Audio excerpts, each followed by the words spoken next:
안녕하세요. 먹어도 먹어도 배고프던 가난했던 그 시절, 그 힘들고 가난한 대한민국을 일으켜 세운 아버지, 어머니.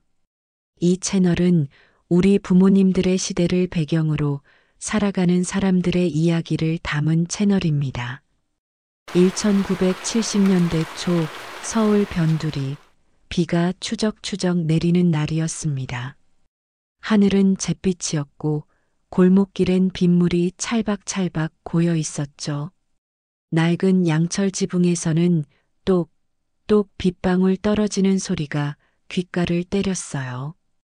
단칸방에 5식구가 살고 있었습니다. 7, 8년 전에 시골에서 올라와 이 단칸방에서 살게 된 김철순의 가족이었죠. 철수야, 학교 갈 시간이다. 빨리 일어나. 어머니의 다급한 목소리에 철수는 눈을 비볐어요.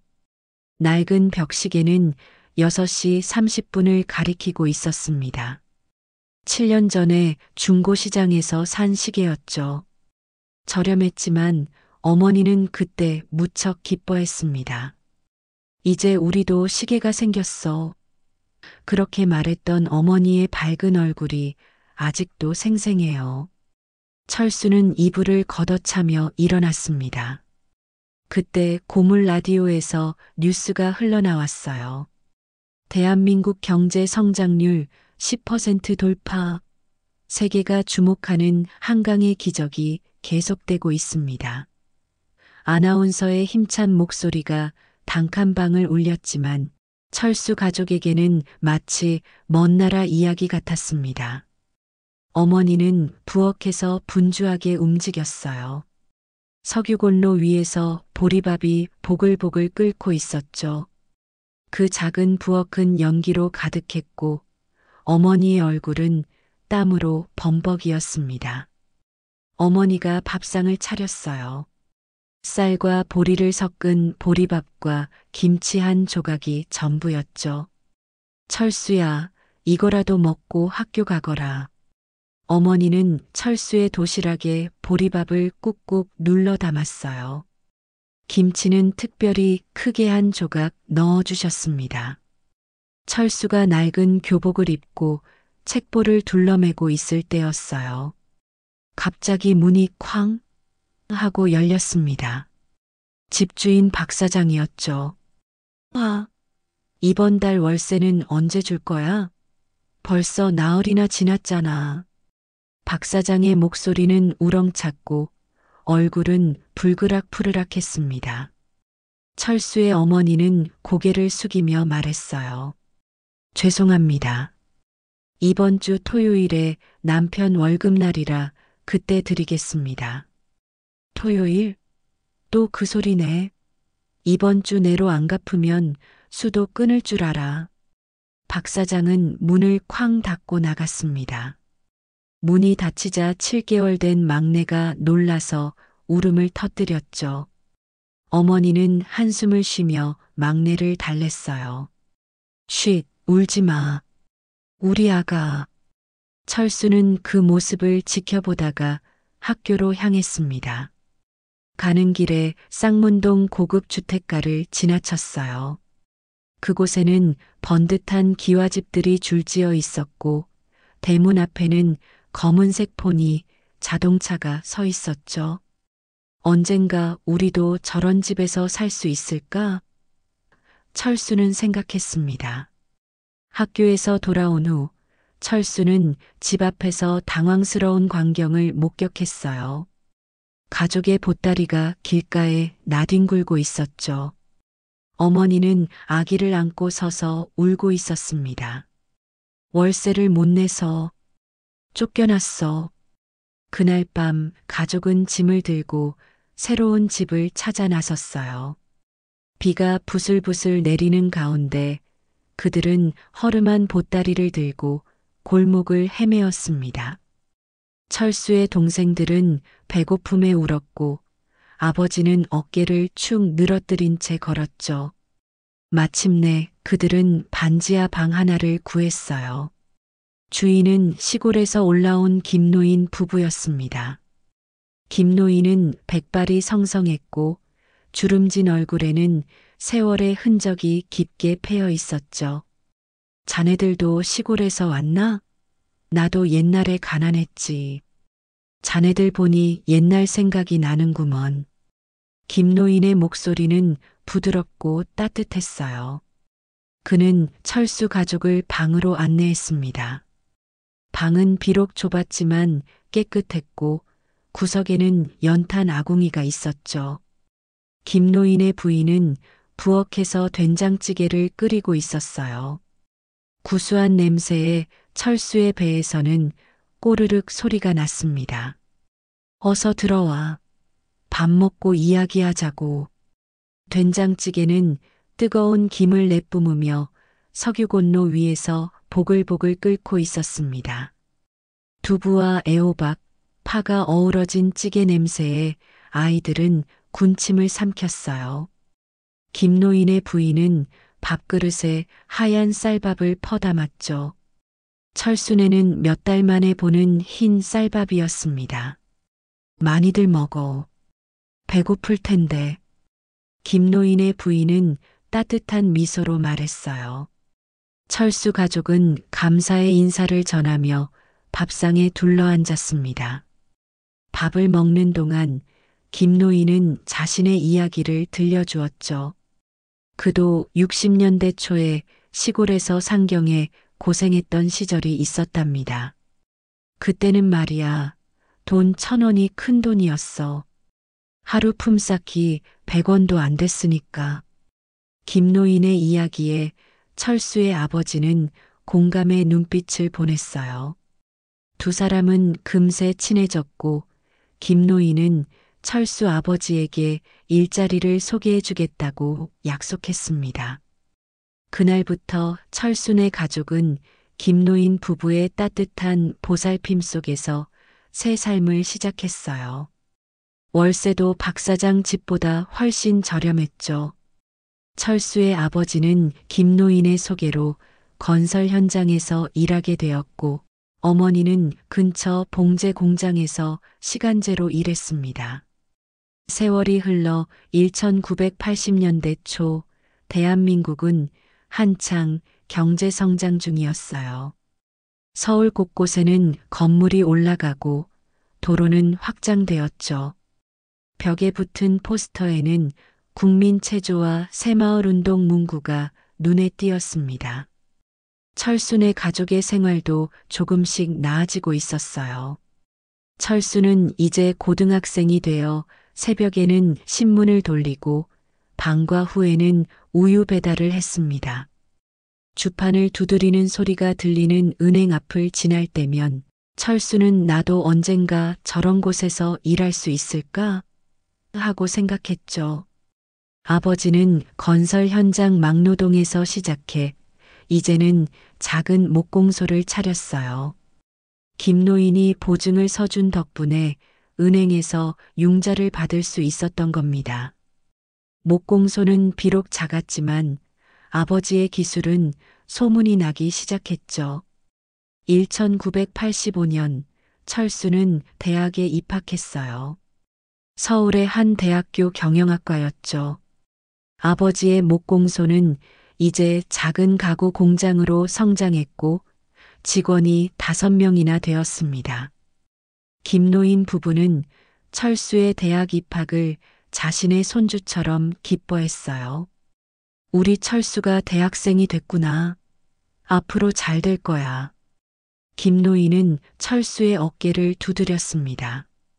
그의 눈에는 자랑스러움이 가득했죠. 철수의 가족은 이제 반지하방에서 나와 작은 아파트로 이사했어요. 비록 15평짜리 임대 아파트였지만 가족들에게는 꿈만 같았습니다. 시간은 빠르게 흘러 1990년대가 되었어요. 철수는 대학을 졸업하고 아버지의 사업을 돕게 되었죠. 작은 가구 공장은 이제 중견기업으로 성장했습니다. 철수 가구라는 상호도 생겼어요. 공장은 경기도 외곽으로 이전했고 직원은 30명으로 늘어났습니다. 어느 날 철수는 새로운 하청업체들을 만나는 자리에 참석했어요. 사무실에서 서류를 검토하고 있을 때 비서가 들어왔습니다. 사장님, 박인수 사장님이 오셨습니다. 철수는 고개를 들었어요. 그리고 놀라운 광경을 목격했습니다. 문 앞에 서 있는 사람은 다름 아닌 예전에 철순의 가족을 구박하던 집주인 박 사장이었죠. 그는 이제 예전처럼 거만한 모습이 아니라 초조하게 손을 비비며 서 있었어요. 아, 철수 씨, 아니 사장님, 오랜만입니다. 박 사장의 목소리는 떨렸습니다. 그는 철수를 바로 알아보았지만 예전의 당당함은 찾아볼 수 없었죠. 철수는 잠시 말을 잃었어요. 과거의 기억이 물밀듯이 밀려왔습니다. 박 사장님, 정말 오랜만이네요. 철수의 목소리는 차분했어요. 하지만 마음속에서는 복잡한 감정이 일었습니다. 과거에 가족이 겪었던 서름이 떠올랐죠. 비 오는 날 길가에 내팽개쳐진 진보다리, 어머니의 눈물. 갑자기 철수의 가슴 속에 분노가 치밀어 올랐어요. 사장님, 이번 계약 꼭 좀 도와주십시오. 박 사장은 간절한 목소리로 말했어요. 그의 회사는 최근 경영난에 시달리고 있었고 철수 가구와의 계약은 그에게 마지막 희망이었습니다. 철수는 잠시 생각에 잠겼어요. 이제 내가 갑이 되었구나. 그때의 서름을 갚아줄 차례야. 철수는 서류를 천천히 넘기며 말했습니다. 박 사장님, 계약서를 검토해 봐야겠군요. 그리고 우리 회사 기준에 맞는지 테스트도 필요할 것 같습니다. 그의 목소리는 비즈니스맨답게 차가웠어요. 네, 물론입니다. 언제든 테스트하셔도 됩니다. 박 사장은 고개를 끄덕였습니다. 그의 이마에는 땀방울이 맺혔죠. 철수는 일부러 결정을 미루며 까다로운 조건들을 내세웠어요. 회의가 끝난 후 철수는 창밖을 바라보며 생각에 잠겼습니다. 복수의 감정이 그를 사로잡았지만 동시에 마음 한구석에서는 불편함이 느껴졌어요. 저녁이 되자 철수는 김노인을 찾아갔습니다. 이제 80 노구가 된 김노인은 아직도 그 낡은 기와집에 살고 있었어요. 철수가 새 집으로 모시려 했지만 김노인은 완강히 거절했었죠. 난 이 집이 좋아. 사람 냄새 나잖아. 김노인의 마당에 들어서자 익숙한 된장찌개 냄새가 철수의 코를 찔렀어요.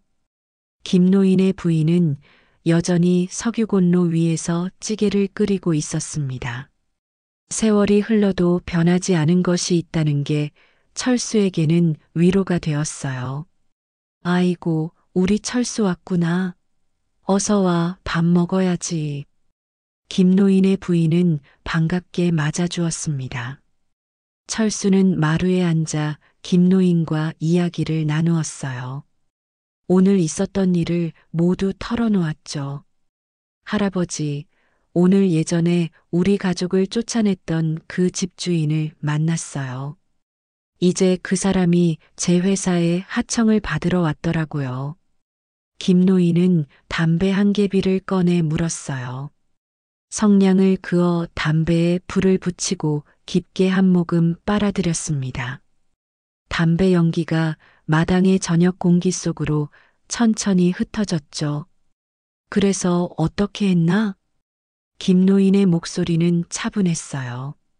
철수는 자신의 복잡한 감정을 설명했습니다. 복수하고 싶은 마음과 동시에 느껴지는 불편함, 그 사이에서의 갈등을 이야기했죠. 김노인은 잠시 침묵했다가 천천히 말을 이었어요. 철수야, 미운 놈 떡 하나 더 준다고 했어. 진짜 강한 사람은 용서할 줄도 아는 법이야. 김노인의 부인이 차를 내왔습니다. 구수한 보리차였죠.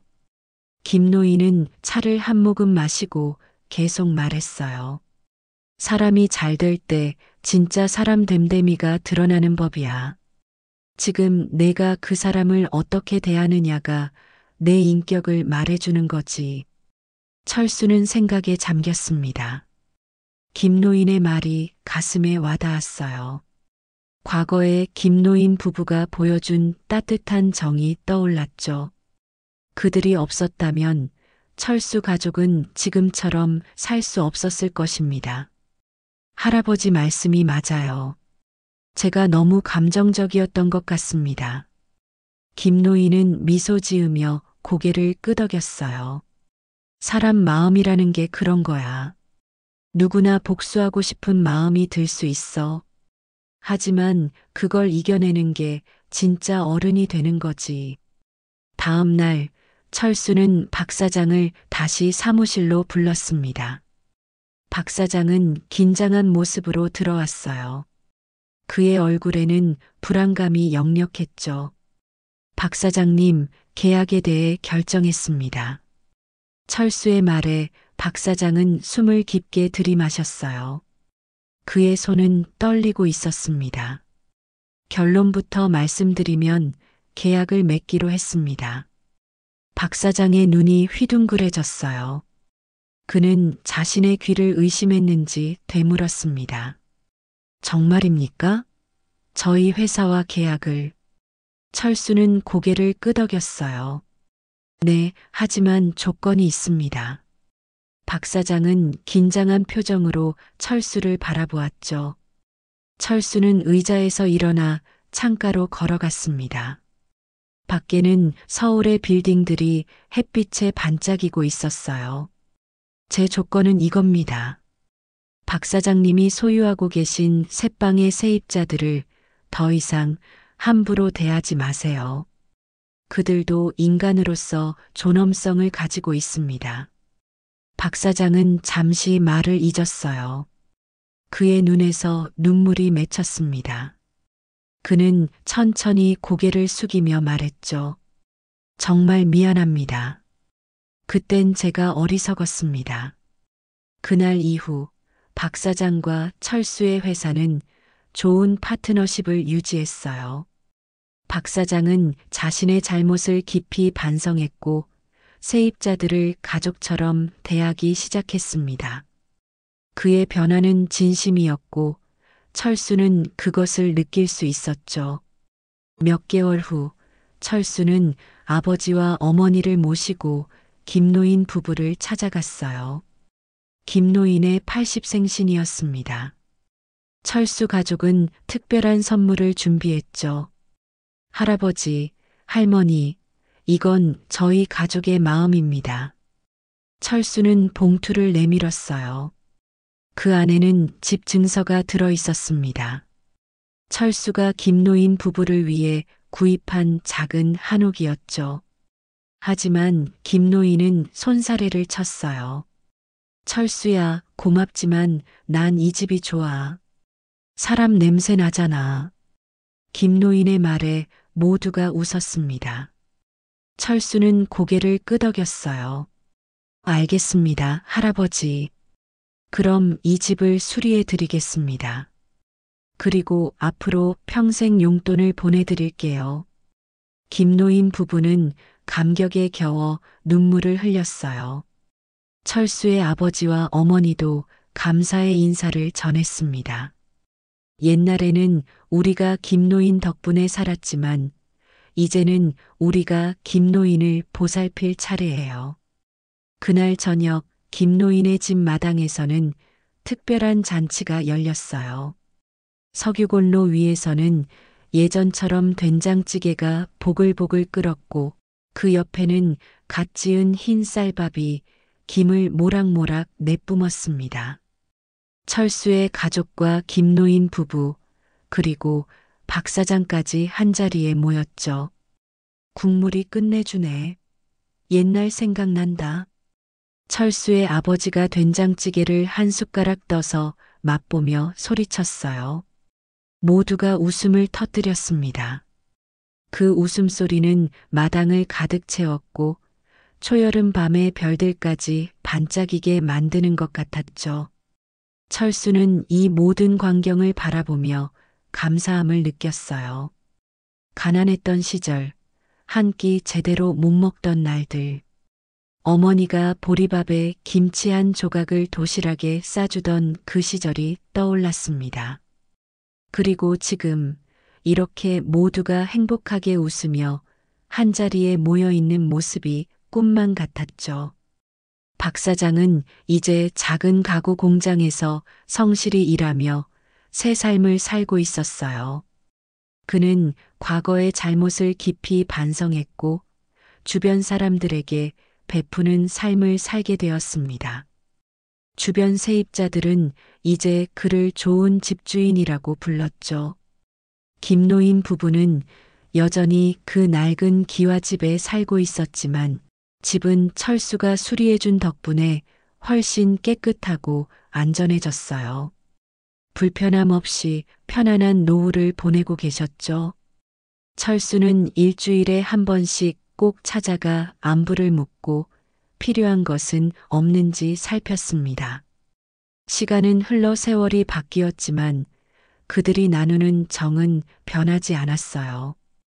가난했던 시절 서로 손을 잡고 일어섰던 그 마음이 지금도 이어지고 있었습니다. 이것이 바로 한국인의 정신, 정이었죠. 마지막 장면, 밤늦게 모두가 떠난 후 철수는 혼자 김노인의 마당에 앉아 있었어요. 저 멀리서 라디오 소리가 들려왔습니다. 대한민국 세계 경제 강국으로 도약하다. 철수는 미소를 지으며 중얼거렸습니다. 열심히 살아온 우리 모두 참 잘했다. 밤하늘의 별들이 유난히 반짝이는 것 같았어요. 철수의 마음속에는 감사와 행복이 가득했습니다. 가난했던 그 시절, 서로의 손을 잡고 일어선 사람들의 이야기. 그것이 바로 대한민국의 진짜 기적이었죠.